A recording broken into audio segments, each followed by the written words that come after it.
के खिलाफ वर्तमान में। तो आप ये अपोजिशन को भी तो लाना चाहिए कि भाई ये भ्रष्टाचारी है इस बीजेपी में, यहाँ पर ये भ्रष्टाचार कुछ तो लाए। वो अदालत क्यों नहीं जा रहा? अपोजिशन को तो कोई रोक नहीं रहा है। क्यों नहीं भ्रष्टाचार के मामले ला रहे हैं वो? अभी मध्य प्रदेश सरकार के ऊपर कितना भ्रष्टाचार की सुनी नहीं। अपोजिशन को मोदी जी ने तो रोका नहीं है कि बीजेपी रूल्ड स्टेट में जो करप्शन हो रहे हैं उसको लेकर के वो अदालत में जाए, वो इंक्वायरी की डिमांड करें। तो कहां सरकार किस बात के लिए जा रहा है कहीं पे? अरे पाठक जी, फिर सरकार किस बात के लिए? हर आदमी न्यायालय में ही जाए तो सरकार किस बात के लिए है? अरे तो अपोजिशन किस बात के लिए? उनको कौन रोक रहा है? आरोप लगाना। आप अपोजिशन को क्यों बचाना चाह रहे हैं शुक्ला जी? मैं बिल्कुल नहीं बचा रहा हूं। मैं कहां कह रहा हूं बचाने की बात? आपके सामने ये रखा ये कि भाई आप अगर कहीं भारतीय जनता पार्टी की जहां पर राज्य में सरकार है उनके खिलाफ करप्शन के चार्जेज हैं, अपोजिशन को ये मालूम है, तो अपोजिशन न्यायालय का दरवाजा खटखटाए कि साहब इनके लिए सीबीआई इंक्वायरी ऑर्डर करिए। क्यों नहीं जा रही है अपोजिशन? मैं आपकी बात से मैं सहमत हूं, लेकिन सवाल यह है ना कि पहले तो सरकार की जिम्मेदारी है कि अगर सरकार के पास कोई जानकारी आ रही है, आरोप लग रहे हैं, सरकार में तो आपकी बात में मान लिया, मैं आपकी बात मान लिया कि सरकार जो अपने करप्शन को छिपाने का काम कर सकती है, ये कोई बड़ी बात नहीं है, वो तो चाहेगी ना। कोई भी व्यक्ति अपने करप्शन को सामान्य जीवन में भी अपने को बचाता है, लेकिन अगर एक इफेक्टिव और वाइब्रेंट और मजबूत अपोजिशन है जिनको खुद डर नहीं है क्या, और उनको पता चल रहा है कि बीजेपी रूल स्टेट में करप्शन हो रहा है, तो उनको फौरन अदालत की शरण में जाना चाहिए। एक भी मुझे मामला दिख नहीं रहा है, और जो जब जाते हैं तो वो अल-बल मुद्दे लेकर के चले जाते हैं जिसका कोई महत्व नहीं है। करप्शन हो रहे हैं तो करप्शन, इधर मोदी जी आपको करप्शन के मुद्दे पर कभी लाल डायरी से धमका रहे हैं, कभी ईडी से धमका रहे हैं, कभी सीना चौड़ा करके बोल रहे हैं, आप नहीं बोल रहे हैं। नहीं, सवाल ये नहीं है। प्रधानमंत्री धमकाने के लिए नहीं होते हैं, प्रधानमंत्री कार्रवाई करने के लिए होते हैं, सरकार कार्रवाई करने के लिए होती है। अगर सरकार में भ्रष्टाचारियों को सजा देने का एक संकल्प है, प्रधानमंत्री जी ने ही बात कही थी 2014 में कि जब हम सत्ता में आएंगे। आप कह रहे हैं कि कहां कर रहे हैं कार्रवाई, तो हम आपको गिनाते हैं कार्रवाई। देखिए, अभिजीत मुखर्जी के खिलाफ हो रही है कार्रवाई या नहीं हो रही है? बंगाल में शारदा चिटफंड के खिलाफ कार्रवाई हो रही है नहीं हो रही है? नहीं हो रही है। क्यों नहीं हो रही है? अभिजीत मुखर्जी के खिलाफ कौन सी कार्रवाई हो रही है? अरे मुकुल राय साहब के खिलाफ कौन सी कार्रवाई हो रही है? शुभेंदु अधिकारी के खिलाफ कौन सी कार्रवाई हो रही है? मुकुल राय के खिलाफ सुनिए, मुकुल राय के खिलाफ कार्रवाई नहीं हो रही है, तो मुकुल राय के खिलाफ कौन सी कार्रवाई हो रही है? अपोजिशन के पास एक से एक बड़े ल्यूमिनरी लॉयर्स हैं, वो जाकर के बोले, अभिषेक मनु सिंघवी, कपिल सिब्बल, पी चिदम्बरम बोले कि साहब मुकुल राय के खिलाफ, मुकुल राय को इसमें इंक्लूड कीजिए। ऐसा कोई स्टेटमेंट दिया क्या इन्होंने दिया क्या? नहीं, बिल्कुल कहना आपका सही है। पॉलिटिकल पोजीशनिंग अलग बात है शुक्ला जी। ऑन पेपर न्याय के पक्ष में क्यों नहीं कर रहा है? नहीं, आपका कहना बिल्कुल सही है कि इनको भी जाना चाहिए, लेकिन अगर वो नहीं जा रहे हैं इसका मतलब ये नहीं होता कि जो सरकार कर रही है वो ठीक ठाक कर रही है। दोनों बातें हैं ना, आपका कहना सही है। नहीं, आप मेरा कहना सही है, लेकिन आप ये स्वीकार कर रहे हैं ना कि अपोजिशन को अगर मुकुल राय के बारे में बोल रहे हैं तो सदन में बोल रहे हैं, सदन के बाहर बोल रहे हैं। मेरा कहना है कि भाई आपके पास प्रूफ है कि मुकुल राय बीजेपी में चले गए हैं, मुकुल राय भ्रष्टाचार करके गए हैं, तो मुकुल राय उसकी इंक्वायरी चल रही है, उनको इमीडिएटली प्रेयर लगाना चाहिए अदालत में कि साहब देखिए ये व्यक्ति भी था उसमें शामिल, ये अभी उस पार्टी में चला गया है, इनको भी उसमें शामिल कीजिए, इनके खिलाफ इंक्वायरी कीजिए। इतना करने में पी चिदम्बरम को, कपिल सिब्बल जी को, अभिषेक मनु सिंघवी को जा क्या रहा है? अभी सवाल है ना कि जो लोग उस जांच में शामिल, उन्होंने कोर्ट में कहा इस बात को। हम उस डिटेल में नहीं जाना चाहते किसने क्या कहा, किसने नहीं कहा। मेरा सवाल सिर्फ मेरा केवल यह है कि आप बिल्कुल भ्रष्टाचारियों के खिलाफ पिछले 9 साल में जिन भ्रष्टाचारियों के खिलाफ आपने कार्रवाई की, अगर वो आपकी पार्टी में चले गए तो पाक साफ हो गए। तो आप राजनीति की बात मत कीजिए। मैं वही आपसे कह रहा हूं ना कि आप केवल की बात मत करिए। आप ये कहिए कि भाई शुचिता की बात आप मत करिए, राजनीति की नहीं, शुचिता की बात ना करिए। आपको कोई अधिकार नहीं है शुचिता की बात करने का।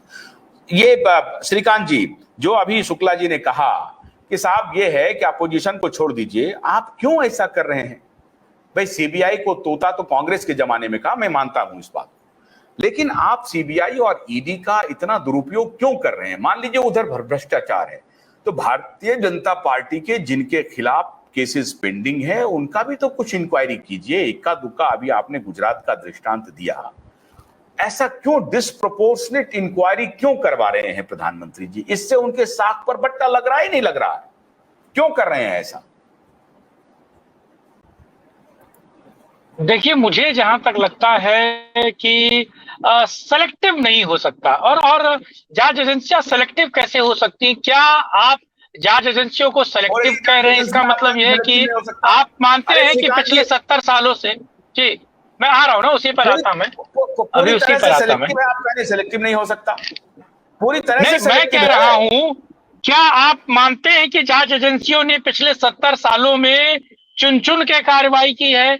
क्या आप मानते हैं कि उन लोगों को जेल भेजा है जो पॉलिटिकल वेंडाटा के फिगर में सूट बैठते थे? क्या आप मानते हैं कि पिछले 70 सालों में जांच एजेंसियों को केवल किया है? देखिए, ये तो मैं पूरी जिम्मेदारी के साथ कह रहा हूं कि भाई नेटवर्क इस स्टेटमेंट पर जिम्मेदारी से कह रहा हूं, यही जांच एजेंसियों ने किया है, अपने पॉलिटिकल मास्टर को हमेशा खुश करने का काम किया है, इसमें कोई दो राय नहीं है। कांग्रेस ने भी उसका यूज किया और आज मैं इस बात को भी मान लेता हूं। चलिए, मैं इस बात को मान लेता हूं। हाँ जी, मैं आपकी इसमें कुछ काटता नहीं हूं, बल्कि एक चीज जोड़ देता हूं। अगर जांच एजेंसियां अपने हिसाब से इस्तेमाल कर रही है सरकार, तो 1,12,000 करोड़ रुपए के आसपास की एसेट्स को ईडी पिछले 4 सालों में क्यों जब्त कर पाती है? वो एसेट्स किसके थे? बड़ा सवाल ये है। वो आपके और मेरे, इस देश के 140 करोड़ लोगों के टैक्स पेयर के पैसे से बनाई गई संपत्तियां और चीजें थी, जिनको भ्रष्टाचारियों ने बनाया, जिसको ईडी ने 1,12,000 करोड़, ये छोटा अमाउंट नहीं है मुझे लगता है, जहां तक मुझे तो मैथमेटिक्स आती भी नहीं है। हाँ, तो मुझे बताइए, क्या ईडी अगर इतना पैसा निकाल रही है, मैं कह रहा हूँ कांग्रेस का ही निकाल रही है। मेरे पास मेरी लाइन खत्म हो जाने दीजिए, मेरी लाइन खत्म हो जाने दीजिए। हाँ, अगर वो ईडी गलत निकाल रही तो पैसा किसका है? वो सवाल तो लाजमी है ना, वो पैसा किसका है? आपका पैसा होगा तो आप छोड़ेंगे, मेरा पैसा होगा, जेन्युइन पैसा होगा, टैक्स 1 नंबर का पैसा होगा तो हम छोड़ेंगे। सुप्रीम कोर्ट के आदेश के बाद 2014 में 100 दिन के अंदर हमारी मोदी सरकार ने, आदरणीय प्रधानमंत्री जी ने एसआईटी गठित किया था ब्लैक मनी को बाहर से लाने के मामले में। 1,12,000 करोड़ रुपए का ब्यौरा आपने दे दिया श्रीकांत जी, बड़ी शिद्दत से दे दिया। अब आप देखिए, आप बगले झांकेंगे और मैं मिरर आपके सामने रख रहा हूं। आपको मालूम है कि स्विस बैंक और अन्य बैंकों में 100 लाख करोड़ अभी तक लूटे गए हैं। 100 लाख करोड़ का आंकड़ा है।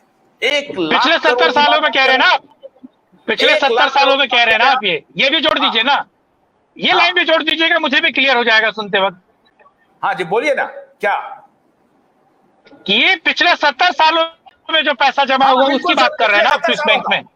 बिल्कुल पिछले 70 सालों का बोल रहा हूं। ठीक है, पिछले 70 सालों का। आगे अपनी बात लेकर प्रधानमंत्री ने देश में भरोसा किया, जताया था कि मैं पिछले 70 साल के लूटे हुए पैसे को भी लाऊंगा। और उसके बाद आपको एक और दर्पण दिखा रहा हूं, 21 से लेकर के कोरोना के बाद का, कोरोना के बाद 2021 से लेकर के 2023 में ऑलमोस्ट 20% का राइज है इन बैंकों में, विदेशी बैंकों में भारतीय पैसे का राइज है इतना। इसकी जिम्मेदारी श्रीकांत जी कौन लेगा? हम बड़ी बड़ी बात यहां पर कहें कि 1,12,000 करोड़ रुपया हमने सीज किया, तो इस ईडी से अगर 45 दिन की मोहलत हमारे संजय मिश्रा जी को मिली है, तो मैं आप दोनों के माध्यम से यह आग्रह करूंगा कि साहब 100 लाख करोड़ की जो लूट है, इसके डेटा आपके पास है साहब। पनामा पेपर लीक में पाकिस्तान का पूर्व प्रधानमंत्री जेल चला गया। आपके यहां पनामा पेपर लीक में 500 लोगों के नाम है यहां पे, अरुण जेटली छुपाते रहे उसको। अगर देश में शुचिता की बात है तो मैं आदरणीय प्रधानमंत्री जी से यह आग्रह कर सकता हूं कि नहीं, आपके हवाले से, आपके माध्यम से मैं ही करता हूं कि आदरणीय प्रधानमंत्री जी, जो आपके पास जो नाम हैं उनको पहले सामने लाइए, फिर आप लाल डायरी की बात कीजिएगा। यह किया जा सकता है या नहीं किया जा सकता है? क्या मैं ये डिमांड गलत कर रहा हूं? जी, मुझे लगता है कि ये आपकी डिमांड बिल्कुल वाजिब है, जायज है, लेकिन क्या हमें थोड़ा लॉजिकल भी बात करनी चाहिए। क्या स्विट्जरलैंड से और तमाम उन देशों से हमारी संधियां कैसी हैं? दो व्यक्ति जो गुजरात के थे, नीरव मोदी, ललित मोदी और तमाम लोग जो इस देश को लाखों रुपए का चूना लगा के चले गए, जिनके लिए टैक्स हेवंस कंट्रीज है, जिनके लिए शरण देने के लिए इंग्लैंड तैयार है, जो इंग्लैंड राहुल गांधी की मदद करता है भारत विरोधी बातें कहने के लिए। अमेरिका में भी तमाम लोग हैं बुद्धिजीवी, जॉर्ज सोरोस वाले लोग। लेकिन क्या उन देशों से आपके संबंध कैसे हैं? आप अपने अपराधियों को वहां से भारत लाने में सक्षम है? क्या ऐसी आपके बीच संधियां हुई हैं? क्या स्विट्जरलैंड के साथ ऐसी संधियां हुई कि भारत का जो पैसा वहां पर जाकर सबमिट होगा वो भारत को वापस मिल सकता है, या भारत उस पर अपना एकाधिकार कर सकता है? इन संधियों को पकने में आप कहते हैं कि नरेंद्र मोदी बाहर क्यों जाते हैं, क्यों अलग अलग देशों के राष्ट्राध्यक्षों से मिलते हैं? इसीलिए मिलते हैं दर्शकों के सवाल ताकि संधियां बने।